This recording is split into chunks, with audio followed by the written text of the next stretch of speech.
রক্তদান শিবিরের অনুষ্ঠানটি উদ্বোধন করব আমরা প্রথমে।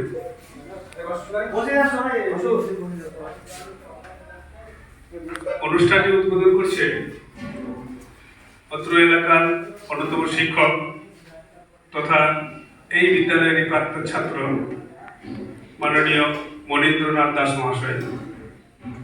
প্রদীপ প্রজ্বলনের মাধ্যমে আমরা আজকে এই প্রোগ্রাম উদ্বোধন করব।